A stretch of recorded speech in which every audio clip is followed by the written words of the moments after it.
Selamat pagi, selamat datang kembali di YouTube channel dan podcast Andi Suwanda. Nah, hari ini saya bersama seorang yang sangat luar biasa, Pak Margo dari Century 21 Prioritas. Beliau ini bisa dibilang senior saya dan juga legend di properti dan juga sama-sama YouTuber properti. Jadi beliau juga punya YouTube channel Margo Kusiono, nanti teman-teman bisa lihat di link ini. Jadi banyak pengajaran yang sangat luar biasa juga dari Pak Margo. Jadi teman-teman yang kebetulan bergabung di industri broker properti bisa banyak belajar dari YouTube beliau. Sangat luar biasa, sangat inspiratif, dan yang luar biasa sekali, kantor beliau juga merupakan salah satu top office di Century 21. Halo Pak Margo. Selamat pagi Pak Andi, sehat selalu. Selamat pagi, sehat selalu. Pak, ngobrol-ngobrol nih, saya ini terus terang sangat terinspirasi nih sama Pak Margo. Jadi punya kantor yang sukses. Dan saya tuh kalau melihat dari websitenya Century ataupun sosial medianya Century, namanya Pak Margo selalu nongol. Selalu menjadi top office di kawasan Jakarta Timur Selatan kalau nggak salah Pak ya. Jakarta Timur Pusat. Jakarta Timur Pusat. Jadi merupakan kantor Century yang sangat luar biasa. Beliau panutan saya karena selain menjadi kantor yang sukses, beliau juga banyak memberikan pengajaran yang daging semua isinya dan secara gratis. Ya kan.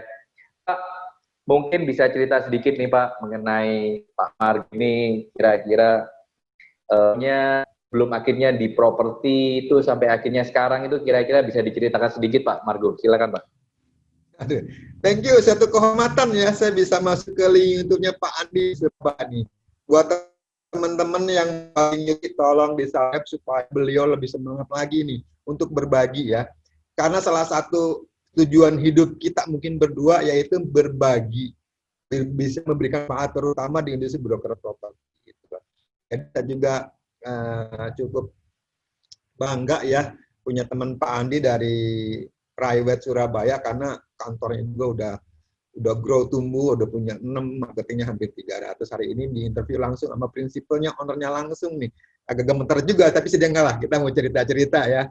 Jadi kenapa saya masuk ke industri broker properti, jujur aja mungkin kalau dibicara background saya ke belakang gitu kan, saya orang yang maaf ya, mungkin makan daging aja hanya lebaran aja Pak Andi gitu loh. Jadi kalau lebaran ayam baru saya bisa makan hidupnya gitu loh. Prihatin banget, dan jujur aja saya bayar buat kuliah. Jadi saya kerja di pabrik gitu. Nah, saya kerja di pabrik karena shift ya 3 shift pabrik 2 jam. Cuma itu dia yang merubah hidup saya, jujur aja saya itu suka membaca buku. Ya, itu yang merubah hidup saya. Saya membaca buku, masih ingat saya ikut MW dulu 16 step terakhir harus membaca buku. Berpikir dan berjiwa besar, David Jessup. Itu saya itu 2 buku. Kayak buku ini kemana-mana kalau saya kerja tuh saya baca buku. Itu yang merubah hidup saya. Jika Anda bisa memindahkan gunung, pasti Anda bisa memindahkan gunung. Di situ saya berpikir, oh iya juga ya. Disitulah mulai tahun pertama saya kerja di pabrik, tahun kedua saya kuliah. Ya teman-teman di pabrik ngeyel banget kalau sekarang dibully mungkin saya, apa lu kuliah gitu kan, tapi saya punya satu dream, keinginan. Dari buku itu saya berubah ya. Jadi saya membaca buku, berubah. Saya terjun ke industri properti pertama kali, masih ingat di Lipo Land Club ya. Mungkin teman-teman yang ada di sini tahu Lipo Land Club ya. Ada yang di Karawaci, ada yang di Cikarang, dan ada di Bukit Sentul. Saya melihat di situ pertama closing saya mendapatkan manisnya komisi, masih ingat waktu itu 8.200.000. Prinsipal saya, bos saya bilang gini, Pak Margo mau ditransfer kemana? Jujur saya nggak punya nomor rekening, nggak punya nomor rekening. Akhirnya dipinjemin duit, saya ingat saya dipinjemin duit, buka di satu rekening, dulu belum Nobu ya, masih Lipo Bank, saya dikasih pinjem, ntar dibayar lagi kalau komisi sudah masuk. 8.200.000 komisi waktu itu ya, tahun 2000-an masih ingat saya. Ya 2000 lah ya, 2000 awal masih ingat. Di situ saya melihat, wah di sini ada duitnya ya. Di situlah saya mulai fokus. Saya sering baca. Itulah salah satu. Saya sering ke Gramedia, saya beli buku tentang properti, saya lalap habis. Ya saya juga berlangganan majalah tentang properti. Saya baca properti. Akhirnya saya berpikir inilah dunia saya di properti. Itu Pak Andi. Wah Luar biasa sekali ya Pak ya. Dari istilahnya hidup yang nggak mudah juga ya. Bapak bahkan harus bekerja di pabrik dengan 3 shift, ya kan. Terus kemudian bisa seperti sekarang, itu kan sangat nggak mudah ya. Apalagi kayak sekarang ini terus terang kita cukup prihatin ya Pak dengan keadaan sosial ekonomi masyarakat ya. Banyak dari mereka yang terpuruk, bahkan jangankan untuk bayar tagihan, kadang untuk makan 3 kali aja susah banget nih Pak. Nah jadi apa sih Pak yang menjadi kunci sukses itu, kok maksudnya Bapak itu bisa merubah nasib yang maksudnya susah itu menjadi sukses sekarang itu. Kira-kira apa yang membuat kondisi yang luar biasa, dan gimana cara orang yang terpuruk seperti sekarang bisa merubah nasibnya, Pak? Sebenarnya kalau saya melihat ya Pak Andi ya, kita tuh dikasih kesempatan yang sama, waktu kita sama 24 jam. Anda sebagai dokter, Anda presiden, Anda pengusaha, Anda gelandangan, Anda siapapun sama. Bagaimana kita memanfaatkan waktu 24 jam aja ya. Jadi kalau Anda pengen sesuatu, pengen bisa seperti itu, semuanya di mindset pola pikir Anda. Kenapa Anda miskin gitu loh. Kalau Anda berpikir, oh karena keluarga saya miskin, tetap Anda akan miskin. Kenapa dia bisa? Ya, kenapa kita nggak bisa? Kita harus mencari tahu gitu loh. Kenapa dia bisa? Itulah satu. Kedua, buat saya pribadi, saya harus bergaul dengan orang-orang yang memang pola pikirnya itu mau sukses gitu loh. Kalau kita bergaul, sorry nih, saya orang kampung ya. Ya mungkin saya main gaple, saya pernah main gaple, saya main bola gitu. Tapi pola pikir mereka, maaf nih teman-teman saya mungkin sekarang yang berumur sekarang ini, mungkin status sosialnya biasa-biasa saja. Kenapa? Karena saya pengen bergaul dengan orang-orang sukses gitu. Kenapa? Karena kalau kita bergaul dengan orang sukses, pola pikirnya pun beda, cara pikirnya pun beda. Ya, kalau Anda pengen tahu Anda sekarang mau jadi apa, sekarang Anda berteman dengan siapa gitu. Anda akan tahu ke depan itu seperti apa, gitu kan? Satu, diasumsi juga kalau Anda sekarang, maaf nih ya, YouTube itu kan sekarang benar-benar banyak yang free ya. Kalau Anda pergunakan waktu untuk nonton drama Korea, boleh-boleh aja sih Anda nonton untuk lihat-lihat yang sesuatu yang tidak bermanfaat, ngapain sayang. Anda lihat sesuatu yang bermanfaat gitu loh, yang bisa menambah di industri Anda, dimanapun gitu loh. Anda lihat, ya siapa sih kiblatnya. Kalau saya melihat, sorry nih, kalau Pak Andi mungkin di Raiwet, saya melihat kiblatnya Pak Wilson Ho, punya kantor marketingnya hebat-hebat, nomor 1 melulu gitu kan. Saya di Century 21 saya punya kiblat misalnya dengan Pak Gatot. Nah, Anda harus deketin mereka. Kenapa mereka bisa? Ingat, jangan minta ikannya, minta umpannya seperti apa bahannya, supaya Anda bisa memodifikasi, amati, tiru modifikasi. Pasti Anda bisa gitu loh. Tuhan kasih kok jalannya. Tinggal Anda mau apa enggak. Kalau Anda berpikir, susah, ini mah mereka bisa kaya karena orang tuanya, mereka closing 20 miliar, hoki, dia mah closing karena saudaranya, Anda nggak bakal sih, tapi dia bisa closing, pasti Anda juga bisa closing. Dia punya aset ini, pasti Anda juga bisa aset. Tinggal di pikiran Anda, semuanya di mindset Anda kok, di pikiran Anda. COVID-19 ini juga salah satunya supaya kita kuatkan di pikiran kita, imun kita. Kalau kitanya negatif, ngeri baca yang negatif, kena loh. Kan? Nah, kalau kita positif, jaga imun, pakai protokol kesehatan, jaga jarak, sering cuci tangan, ya, pakai masker. Ya, Anda ikuti protokol kesehatan, pikiran Anda positif, imun itu imun itu kuat, penyakit itu jauh dari Anda. Sama sukses seperti itu. Itu Pak Andi. Oke, memang nggak mudah ya. Dari Bapak tadi cerita dari bekerja di pabrik dengan 3 shift, sampai sekarang punya kantor di lokasi yang prestis di daerah Cempaka Putih. Ini merupakan sesuatu kisah sukses yang sangat luar biasa nih. Nah, apalagi kan kita tahu nih Pak Margo ya, jadi zaman sekarang ini kan secara sosial ekonomi banyak orang-orang yang terpuruk.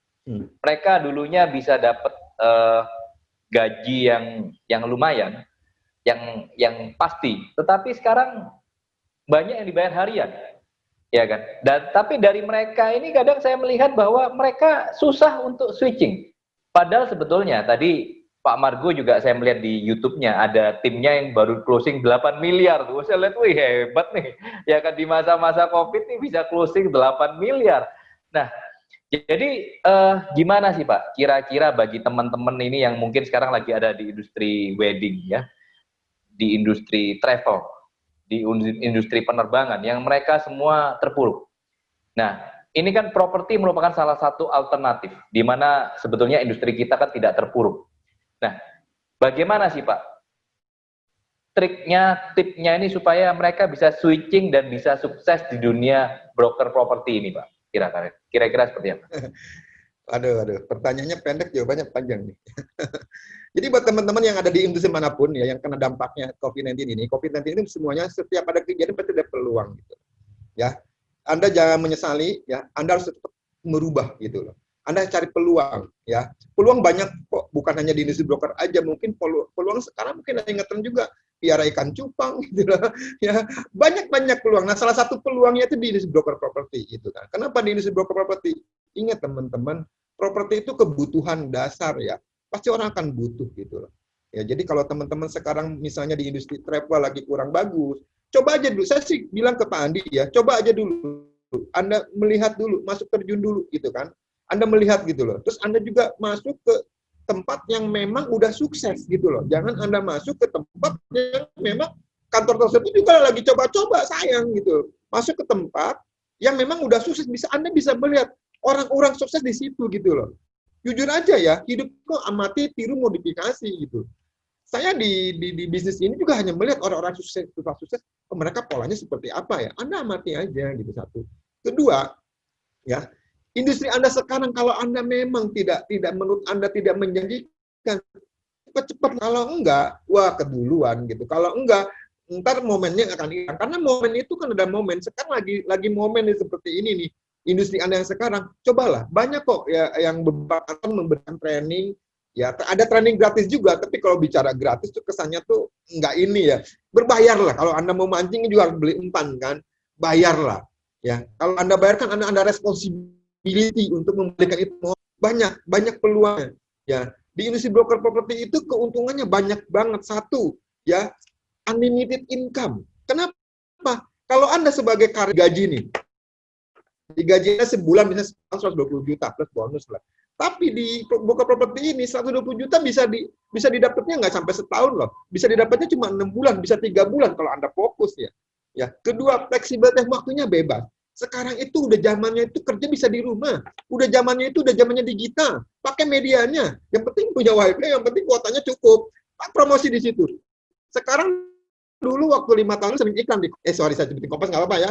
Sekarang iklan Kompas mungkin Sabtu Minggu nggak banyak. Lari ke portal media semua. Polanya udah berubah, behavior customer udah berubah. Anda juga harus berubah. Kalau Anda tidak berubah, Anda kayak dinosaurus. Apa dinosaurus? Ya punah. Pola itu berubah gitu kan. Anda ikuti. Ya, jadi kalau menurut saya udah plan unlimited income. Terus satu hal lagi, jujur aja, saya selama di industri broker ini banyak banget saya dapat jalan-jalan gratis gitu loh. Ya, dari developer nih kasih free. Developer juga kadang-kadang ngasih bonus. Wah, banyak banget. Saya orang biasa yang jujur aja ya. Saya mungkin kalau dulu masih kecil kalau lihat pesawat, kapan gue naik pesawat gitu kan. Dulu bicaranya pesawat minta duit gitu waktu kecil kan. Sekarang bisa keluar sini, bisa dari industri broker properti, dari industri properti. Kalau orang lain bisa, Anda juga bisa. Cuma satu hal buat saya, buat Anda nih yang lihat video ini, apa asupan gigi Anda? Kalau Anda asupannya yang positif, Anda bacanya yang positif, gaulnya dengan orang-orang yang memang maju, saya yakin deh, Anda pun pasti sukses. Jangan disesali lah. Kalau Anda menyesal, kalau Anda nyetir nih, Boyon, tapi Anda harus lihat ke depan. Ingat ya, COVID kita nggak tahu sampai kapan berakhir, tapi kita tahu peluang ini banyak. Kalau Anda mau, peluang itu pasti ada. Salah satunya peluangnya masuk industri broker properti. Yang di Surabaya, masuk ke private di Penogoro. Pak Andi itu. Kalau yang di Jakarta jangan lupa ke tempatnya Pak Margo ya, Century 21 Prioritas. Cempaka Putih. Tapi Cempaka Putih. Nah, ini kan mungkin kan teman-teman yang istilahnya ingin bergabung di properti kan mereka kan bertanya-tanya, kira-kira di dalam masa-masa COVID-19 ini masih bisa prospek nggak sih? Masih bisa dapat duitnya enggak sih? Karena kan banyak yang di industri wedding dan semuanya nggak bisa dapat duit, bahkan zero income. Nah, kira-kira pengalaman tim Bapak kira-kira gimana nih pengalaman Bapak running office selama COVID ini? Oke, kita tahu ya bahwa pandemi COVID itu mulai ke Indonesia bulan 3 ya. Bulan 3 terus di Jakarta terutama kan ada PSBB, tutup semua. Kita shock. Saya jujur aja minggu pertama, minggu kedua saya shock. Tapi sebagai manusia kita nggak boleh diem. Kita harus berpikir kreatif, inovatif gitu kan. Bisa mencari celah-celah seperti apa. Ternyata di dalam kondisi seperti ini ya, ada memang beberapa industri yang diuntungkan loh. Ada beberapa industri memang yang tidak beruntung gitu. Saya bilang tidak beruntung. Mungkin salah satunya tadi industri travel, industri wedding tidak beruntung karena sekarang mau wedding gimana orang nggak boleh, mau travel jalan-jalan kemana orang nggak bisa, gitu kan? Jadi Anda harus beralih gitu kan. Nah di industri broker, di industri properti ini peluangnya kenapa banyak banget. Lagi sekarang jujur nih ya di Jakarta nih harga beberapa orang yang tadinya ya mau apa namanya punya cicilan properti karena dia nggak mampu nih untuk menyicil, dia akan jual tuh ya secondary, harga secondary dia akan jual. Nah jual harganya ini terkoreksi nih. Kalau saya melihat terkoreksi hingga ya 20 hingga 30%. Contoh, market misalnya 4 miliar, bisa jadi dijual 3,2. Itu peluang banget kalau Anda jeli bisa tahu baca market gitu kan. Satu, banyak orang yang mau jual properti. Nah, kalau Anda itu peluang banget buat Anda satu. Terus kedua, banyak juga orang lagi butuh untuk jual properti, itu banyak juga orang nitip listingan itu kayak database lah. Karena salah satu kunci sukses di broker properti itu harus punya listing. Kalau nggak punya listing, ya Anda mau jual gimana? Gitu kan, darahnya kita. Nah, listingan itu, ya Anda bisa tawarkan ke investor. Masih banyak kok orang punya duit kok. Saya pernah baca kok orang naruh di bank, bunganya sekarang berapa? Malah bukannya naik bunga di bank. Ya, masuk di industri property, time to buy. Tawarin ke investor-investor, banyak orang beli. Saya jujur aja, saya di bulan ketiga, keempat, jujur, kantor saya ngedrop. Jujur saya ngedrop. Tapi alhamdulillah puji syukur di bulan ke-6, ke-7 udah menyesuaikan, malah di bulan 8, 9 saya meroket. Di tahun 2019 penjualannya lebih bagus dari 2020. Bingung, lagi Covid bisa lebih bagus gitu. Kenapa? Karena banyak orang menjual harganya di bawah pasar. Kalau saya bicara harga Covid kayaknya nggak enak yang punya seperti ini. Saya bilang harganya terkoreksi. Jadi itu peluang. Jadi buat Anda nih yang ada di industri lain, kalau mau nyari ke industri broker ada tuh peluangnya di secondary, di primary marketnya. Gila, primary market. Developer sekarang itu memberikan tuh apa ya namanya, pembayarannya jangka panjang, bonus-bonus. Aduh, ini tadi saya ngobrol dengan Pak Andi juga di Surabaya yang market di bawah 1 miliar. Waduh, itu banyak banget menyerap market gitu. Sama juga ya kita lihat kemarin ada satu developer di daerah Serpong ke sana di Tenjo ya. Dengar-dengar teman saya tuh closingnya banyak tuh, yang harganya 500 ke bawah lah ya, marketnya masih ada. Itu peluang buat Anda gitu loh. Jadi Anda, kalau Anda sekarang melihat ya, maaf nih ya, kalau ada 5 pintu, Anda lihat tertutup, saya yakin pasti ada pintu 2 atau yang ketiga kebuka. Tinggal Anda mau bergerak enggak gitu loh. Itu aja sih Pak Andi. Wah, luar biasa sekali ya. Memang berarti peluang ini masih tidak tertutup ya Pak ya. Ya. Nah, terus saya kan ini juga di masa-masa seperti sekarang ini Pak, terus terang kan kita punya istilahnya itu marketing agent properti yang sudah tergabung, itu kan ada 2 macam. Yang pertama adalah mereka yang selalu melihat ini dengan pesimis. Wah, masa COVID nih, masa bisa transaksi properti. Nah, tetapi ada mereka yang optimis, ya kan? Dan bahkan saya melihat dari YouTube-nya Pak Margo nih, wih, marketing yang Bapak interview dari tempat Bapak, masa-masa COVID ini bisa 8 miliar. Dan saya rasa juga daerah Bapak, daerah Cempaka Putih, bukan daerah yang mudah untuk ditaklukkan. Karena memang nilainya sudah besar-besar, ya kan. Dan ini, kira-kira gimana sih Pak, buat tips bagi agent-agent properti yang sekarang bisa survive dan bisa closing gede-gede kayak tim Bapak tuh gimana tuh Pak? Aduh, ya itu kalau kata orang tuh bicaranya alhamdulillah puji Tuhan ya bisa closing. Closing itu proses ya. Ingat ya, kadang-kadang kita melihat mungkin temennya Pak Andi sekarang, lu udah sukses loh punya 6 kantor ya, udah hebat ya. Mungkin dia nggak tahu lihat prosesnya lah. Prosesnya itu kadang-kadang orang nggak lihat. Proses itu memerlukan satu apa ya? Memerlukan satu energi perjuangan sampai berdarah-darah. Itu pun jujur aja, itu karena ahli waris tuh. Ya kita sempat closing memang. Nah, ini ahli warisnya ada yang di luar negeri, lagi COVID begini nggak bisa pulang. Kita koordinasi dengan notarisnya, kita koordinasi dengan si pembeli. Yang lucunya, si pembeli itu pas udah deal harganya, udah kasih UTJ, udah tanah jadi, dia baru ngomong, saya akan bawa Feng Shui. Waduh, mabok deh gue bilang, orang Feng Shui pengaruh banget. Bisa jadi kalau dia nggak cocok, nggak jadi nih. Saya udah deg-degan tuh gitu loh. Orang bawa Feng Shui, aduh, wah nih Feng Shui kenapa nggak lapas lagi nego-nego aja ya bawa Feng Shui ya. Gitu kan. Ternyata kita Feng Shui-nya cocok dan ternyata itu terjadi transaksi dan itu transaksi jujur aja kita nggak satu marketing, ada beberapa marketing ya, jadi isinya ngobrol dengan tim kantor juga. Satu hal yang saya melihat, mereka melihat bahwa properti ini posisinya bagus, harganya terkoreksi, memang mau cepat dijual, dan lagi kita tawarin tepat sama orangnya. Intinya yang saya melihat, promosi yang punya listingan enggak sekali. Dia promosiin terus di medianya, dia promosiin terus ke networking. Ingat ya, salah satu kunci sukses di broker properti adalah networking. Kita tidak bisa kerja sendiri. Kita punya listingan, kita jual sendiri, boleh aja, malah lebih gede. Tapi di industri ini tidak ada. Di industri ini harus networking, harus kerjasama. Kalau di antar sesama kantor tidak ada, ini kita pegang listing ya, tidak ada bayarnya, kita kan bisa networking ke kantor lain, ke bendera lain, ke jaringan RFI. Sama, yang penting kan bisa terjual. Nah ini tim saya sih yang punya listing, dia promosinya kenceng di media sosialnya maupun di portal propertinya. Kebetulan si buyer itu yang beli itu di-maintain sama si marketing saya. Dia jujur ya, dia nyari tempat lain sebenarnya. Cuma marketing saya sedikit bicara nih, ngasih tahu, Bu, begini. Nah, sebagai seorang marketing, seorang broker juga harus memberikan solusi alternatif. Kalau dia nawar A, dia nggak cocok, jangan didiemin. Tawarin ke yang lain. Digiring apa? Diarahkan lah. Bu, ini ada nih, bla bla bla bla. Jadilah terjadi transaksi. Jadi selain blessing berkat ya, tentunya juga ada effort dari dua belah pihak. Jadilah terjadi transaksi, Pak Andi. Itu. Wah, luar biasa sekali ya Pak.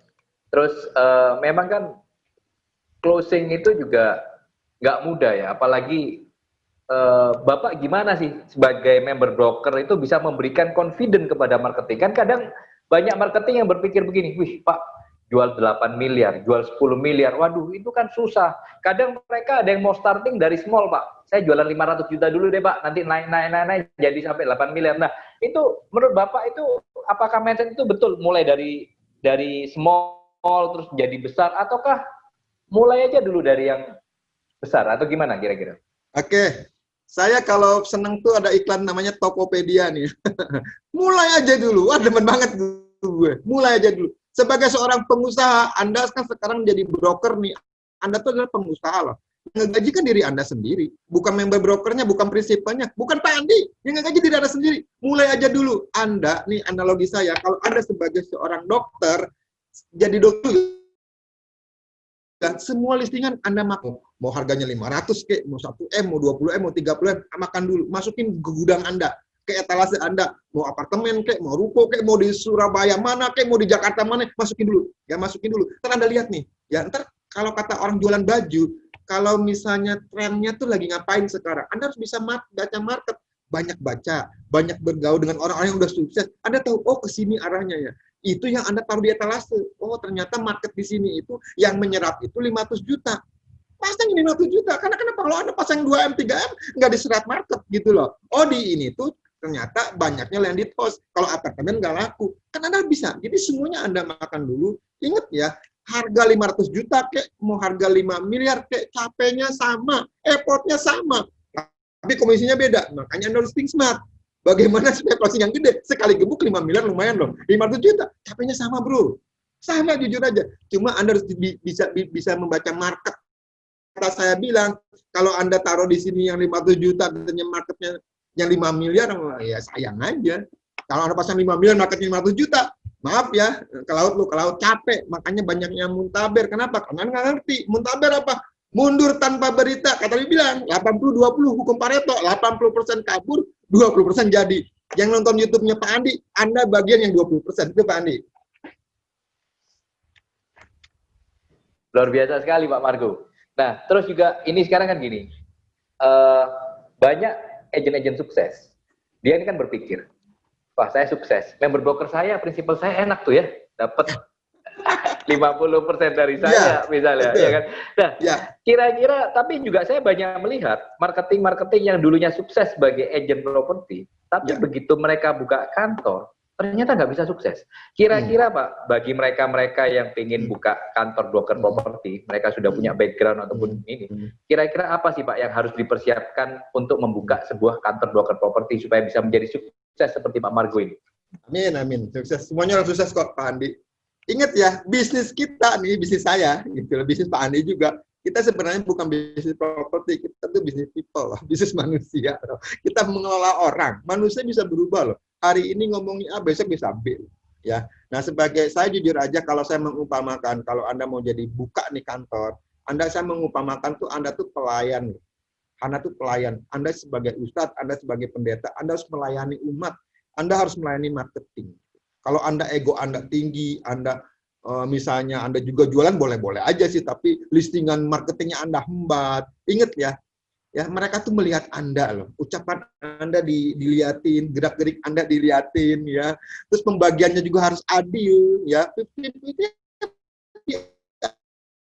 ada pembagian ini, ada merasakan gitu loh, merasakan bahwa jujur aja kita yang ngelola kantor ngepusing, mereka kan jujur inget nih ya, untung dibagi dua loh, ini rumus nih, untung dibagi dua, separuh kantor, separuh rugi ditelan kantor, rugi ditelan kita, lu nggak usah memikirin bayar pas untuk bayar sewa ruko, bayar admin, bayar OB, bayar promosi yang lain kan lu nggak mikir.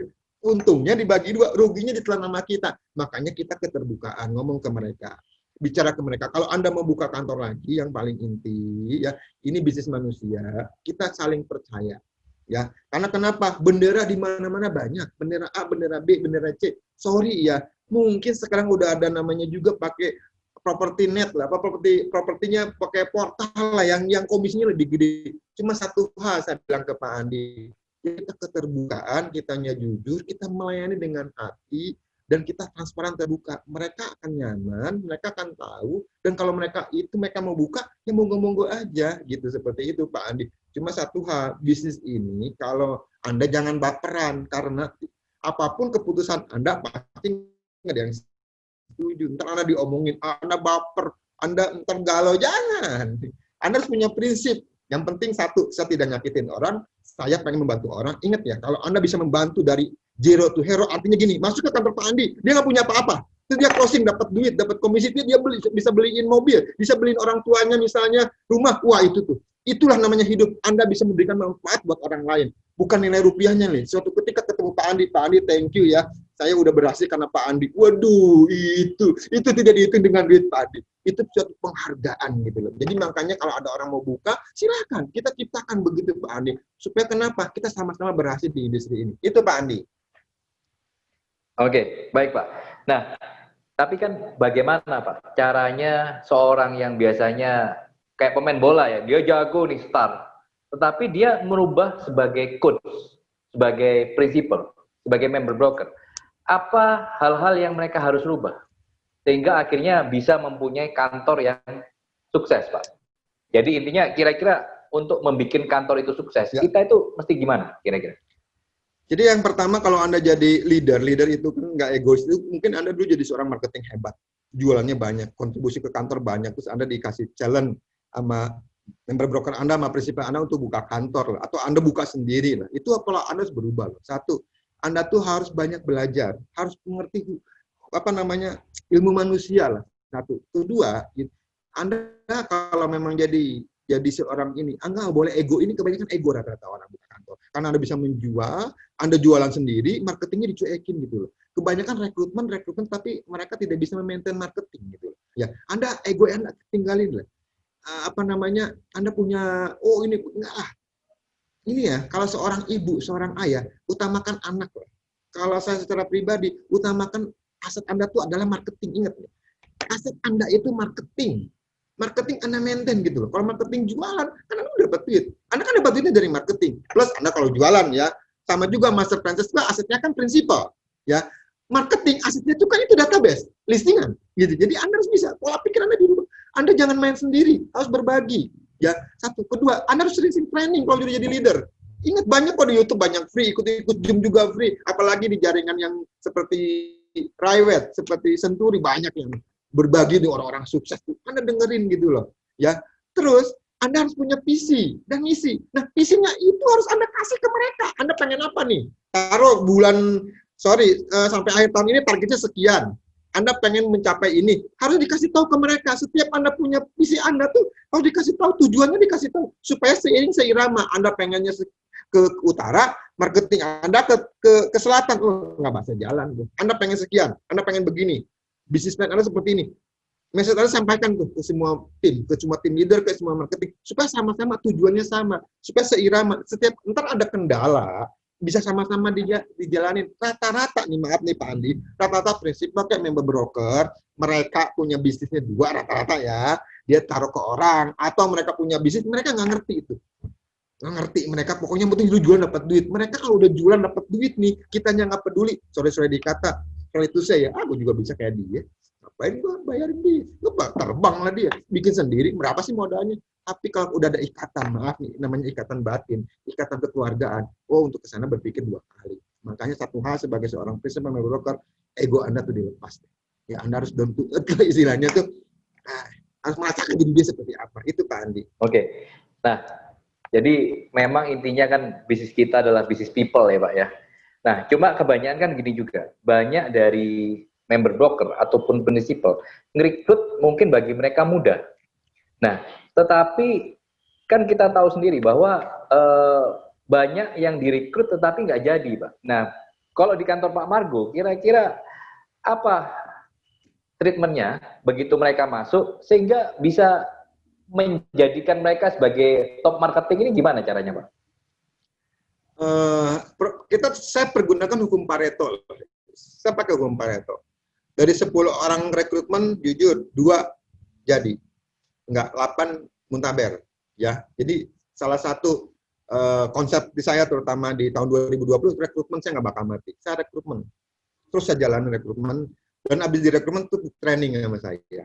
Habis di training terus kita lihat. Nah, setelah di training disitulah fungsi kita sebagai member broker atau principal office manager. Kita harus melihat nih, kita kan tahu Pak, oh ini orang jadi nih, oh ini kayaknya orang bisa nih, oh ini kayaknya ini, oh ini begini, kelihatan Pak. Kalau kata orang itu, oh ini bisa nih. Nah, dari situ kita bisa, oh ini tahu nih, ini kayaknya bisa jadi star nih, oh ini kayaknya bisa berhasil nih. Nah, kita bisa membaca Pak, oh itu kita kasih treatment different Pak. Ya, saya biasanya kalau saya, oh ini bikin kelas, oh ini meeting kelas yang ini nih, khusus yang ini nih, bicara yang ini doang nih, kan kalau yang senior ikut juga dia nggak bakal dengerin Pak, Pak Margo ngomong itu dulu, ngapain, beda, saya kasih beberapa, nih training hari ini khusus yang ini, kan minggu ini yang ini, atau ntar setiap bulan yang ini khusus, jadi ini nih orang-orang jadi nih, biasanya kalau orang jadi, kalau orang kelihatan jadi ya saya ajakin makan, ajakin ngobrol, kalau dia misalnya nih, mau kemana, kadang-kadang pakai mobil saya yuk. Nah, di dalam mobil itu kadang-kadang ada ke hati tuh Pak, ngobrol tuh Pak. Kebuka tuh. Daripada di kantor tuh. Ngobrol, ke sini maunya. Yang paling inti, keinginan dia nih. Misalnya dia, Pak saya masuk gabung ke sini nih Pak, karena saya pengen membahagiakan orang tua, karena sampai ini saya ngontrak Pak, belum punya rumah. Pak saya gabung ke sini, saya pengen beli mobil Pak. Saya gabung ke sini. Tujuan dia tuh pengen apa gabung di sini. Kamu wujudkan tujuannya dia pasti cinta sama kamu. Wujudkan keinginan dia. Ingetin tuh, dia punya dream-nya. Kan lu pengen punya mobil, masa lu gak semangat sih? Ciptakan, ayo ingetin, dreamnya dia harus kita pegang tuh. Ayo ingetin, ayo lo kamu pengen punya mobil, mobilnya kalau bisa harus jelas juga ya mobil apa, mereknya apa, tahun berapa gitu loh. Jadi jangan sampai mobil kan banyak gitu kan. Atau dia pengen, maaf nih ada satu marketing juga, saya pengen ibu saya tuh kalau nggak salah, kalau Nasrani itu kemana, ke Israel atau kemana tuh, pengen bukan naik haji ya. Nah, itu saya reminder tuh. Kenapa lu nggak ini? Kan punya, oh iya Pak. Jadi tumbuhkan semangat keinginan dia itu Pak Andi gitu loh. Jadi si marketingnya akan merasa oh iya benar juga. Satu bentuk perhatian dari prinsipal atau member broker yaitu harus tahu punya tujuan si marketing tersebut, dan tujuan si marketing tersebut kita harus bisa mencapainya dengan di industri ini. Pasti dia betah Pak. Pasti dia tetap ikut kita, itu Pak Andi. Oke. Jadi intinya dalam bisnis ini bagi teman-teman yang memang sekarang adalah member broker ataupun prinsipal, intinya kita harus men-treat dengan baik aset kita. Aset kita siapa? Ya marketing kita. Kita harus membuat mereka, tadi Pak Margo luar biasa memberikan analogi. Mereka adalah istilah anak-anak kita. Kita harus men-treat mereka seperti keluarga. Dengan seperti itu mereka akan respect dengan kita, ya kan? Mereka akan bertahan di industri kita. Mereka akan bertahan di kantor kita. Nah, terus kemudian Pak, nih saya kalau istilahnya kalau di daerah Cempaka Putih itu, kapan kali sempat saya lihat lewat ya, dengar-dengar, wah kalau di daerah Cempaka Putih itu, yang paling jago tuh Century 21 Prioritas tuh. Nah, kira-kira kan sekarang kan namanya broker properti kan menjamur Pak. Jadi di setiap jalan mungkin sudah ada namanya kantor broker properti nih Pak. Nah, apa sih Pak tips Bapak sebagai sebuah kantor broker? Itu bisa menang di dalam kompetisi, karena bagaimanapun kan kita tetap harus menang di area kita ya. Kalau area Bapak kan daerah Cempaka Putih. Nah itu strategi Bapak supaya menang di area Bapak itu gimana? Wah. Ini saya nalukin Cempaka Putih bahkan waktu hampir 3 tahun loh. Karena banyak broker tradisionalnya di sini ya. Jadi gini loh, saya pernah belajar dari Pak William itu pernah dirawat tuh William, sekarang nggak dirawat si William tuh ya. Jadi kalau bisa jadi market leader di wilayahnya masing-masing. Jadi market leader. Bagaimana untuk menciptakan market leader? Pertama, banyak spanduk di wilayah tersebut. Ya, pasang spanduk di wilayah tersebut. Jadi pas orang lihat, wah, spanduknya misalnya si Rudi ya, Rudi lagi, pasang Rudi. Oh, ini Rudi jago nih. Kan orang berpikir begitu kan. Nah, satu. Terus kedua, sekarang kan udah zamannya media sosial. Apalagi kalau dengan pakai ads ya, juga Facebook ads atau dengan Instagramnya udah tahu bisa market kemana, wilayah mana, jangkauannya ke berapa orang, tahu umuran tahun berapa gitu loh. Media sosialnya kencengin ya. Jadi setiap orang buka Google, rumah Cempaka Putih. Ini kalau bisa kita di halaman pertama gitu loh. Walaupun SEO SEM berbayar ya, no problem kalau memang itu buat branding gitu kan. Terus portal propertinya juga. Sekarang portal properti kan banyak, bukan banyak ya, ada 2 portal saya sebutin di sini, rumah.com dan 123.com. Walaupun kita OLX atau Lamudi setiap pasang, mereka buka tuh ya, cari rumah Cempaka Putih ya nama kita harus ada gitu loh. Kita pasang feature listingnya, premier listingnya, jump-lead berbagi untuk itu. Supaya kita tetap pas orang buka nama kita tetap ada. Jadi kita jadi market leader di situ. Setelah kita jadi market leader orang tahu, nah tentunya nah kita tahu juga nih kuehnya di situ tuh berapa persen, udah kemakan kita berapa persen. Analisa marketnya di situ tuh kesantok, bukan cantok, banyaknya itu di angka berapa, banyak permintaan di angka berapa. Ternyata permintaannya di angka 5 miliar, kita banyak listing di angka 10 atau 20 miliar, kan nggak juga gitu loh. Kita tahu nih, kalau di angka 5 miliar, 4 miliar, 3 miliar, marketnya gede di situ. Walaupun kita closingnya nggak 3 atau 4 miliar, tapi banyak. Tentunya kan hasilnya lumayan. Daripada kita closing gede, nggak kalau nunggunya setahun sekali kan lama gitu loh. Jadi kita bisa membaca marketnya kemana gitu loh. Jadi salah satu strategi yang saya lapisi selain di media sosialnya, di portal propertinya juga, saya lapisi juga di lapangannya juga. Bisa bilang ke tim saya, pasang spanduk sebanyak mungkin gitu loh. Karena kenapa? Spanduk itu kan 24 jam, orang tahu lihat. Kalau media sosial kan kadang-kadang yang nanya entah dari mana gitu. Entah kita juga nggak tahu dari siapa. Masih spanduk itu buat saya masih satu cara yang efektif. Selain sekarang jarang saya lakukan juga sih. Kadang kita sebar flyer, mungkin 2 tahun yang lalu saya masih sering sebar flyer, sekarang udah jarang. Nah, kita sekarang lagi pergunakan juga Instagram berbayar yang promosi gitu, Instagram ads itu sama Facebook ads itu kita pergunakan. Jadi media sosial itu sekarang sangat dasar sekali. Dan lagi saya terapkan ke marketing saya itu digita yang udah berumur juga saya wajibkan tuh digita. Karena kenapa? Sekarang kalau kita nggak ngedigita, kita punya WhatsApp cuma dipakai buat chat doang, buat broadcast doang, kan di situ banyak aplikasi yang lain gitu loh. Kita bisa lihat mengenai pertanahannya, kita bisa lihat belajar mengenai banyak hal lah, di YouTube juga banyak, di aplikasi juga hal yang memang positif itu juga banyak. Jadi digital itu saya tingkatkan ke mereka. Supaya kenapa? Supaya kita lapisi semua lini, supaya nama kita, bendera kita tetap ada di mereka. Karena kan kita jasa pelayanannya. Kalau kita jasa pelayanan, kalau orang udah beli ke kita, ya itu tadi bilang, jangan sampai mereka balik ke kompetitor lainnya. Kita jaga kalau yang udah beli, kalau udah pernah hubungan dengan kita. Ya setelahkan ke marketing saya, ya itu database adalah aset Anda, jangan sampai hilang.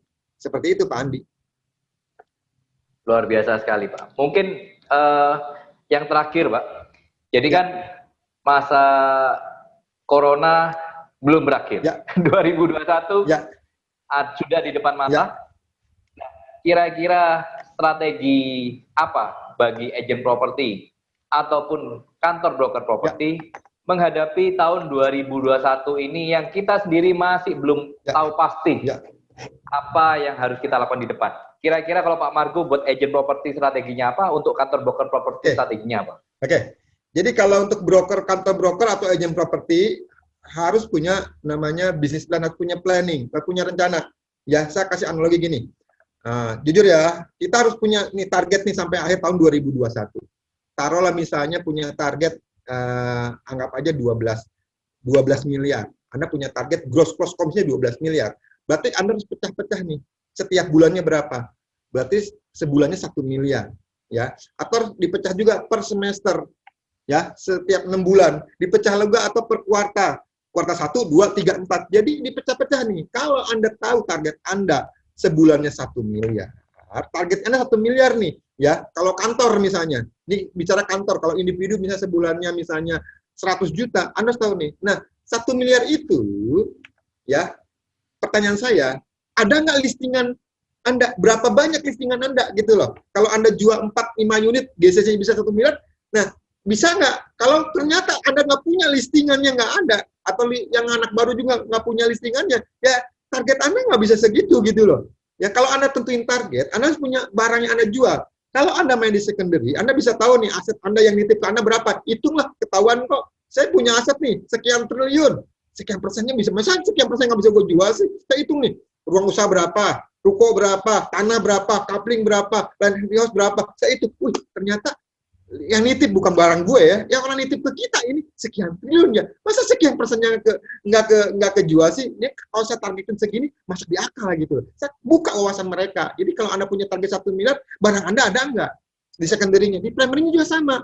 Anda kerjasama dengan developer mana aja, mereka pasarin di mana aja. Mereka ini nggak developernya bonafit nggak, banyak minat nggak, udah punya nama nggak gitu loh. Kalau Anda kerjasama dengan 2 developer, ternyata kurang, Anda tambahin lagi kerjasama dengan developer-developer yang lain. Supaya semakin banyak Anda kerjasama dengan developer, kemungkinan kan semakin gede juga gitu loh.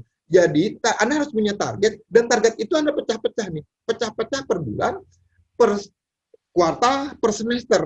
Nah, setiap bulan tuh Anda bisa pecah-pecah juga, seminggu, setiap minggu, kan ada 4 minggu, ada 5 minggu, dipecah-pecah juga per hari bisa. Nah, hari ini udah follow up siapa, hari ini udah nganter bayar belum, minggu ini udah negosiasi belum, pecah-pecah. Jadi ada ininya, ada apa ya, ada effortnya, ada sesuatunya gitu loh. Jangan sampai saya target 1 miliar, saya target 1 juta, tapi Anda ngelisting aja nggak gablek, ngelisting aja nggak punya, nggak pernah nganter bayar, apalagi negosiasi gitu loh. Jauh itu, karena untuk closing itu proses.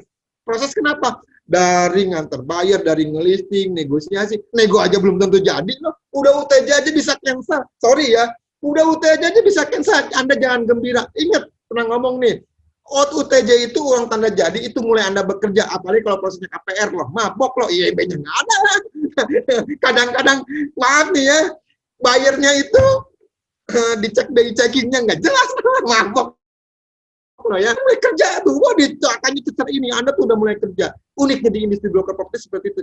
Ingat ya, kalau saya menganalogikan, kalau Anda sebagai broker properti, Anda anggap aja sebagai dokter. Kalau Anda ada pasien datang ke Anda, terus pasien itu sembuh, satu kebanggaan loh. Sama, ada orang nitip ke Anda, tuh barang itu bisa Anda jualin, dia ngucapin terima kasih, bukan nilai komisinya aja. Ucapan terima kasih itu, menurut saya, lebih berharga karena kita udah bisa menolong orang lagi kesusahan, lagi pengen jual cepet, terus Anda jualin, terus kejual sama Anda, jualnya cepet lagi, nggak nyampe sebulan, beberapa minggu misalnya, waduh, dia terima kasih sama kita.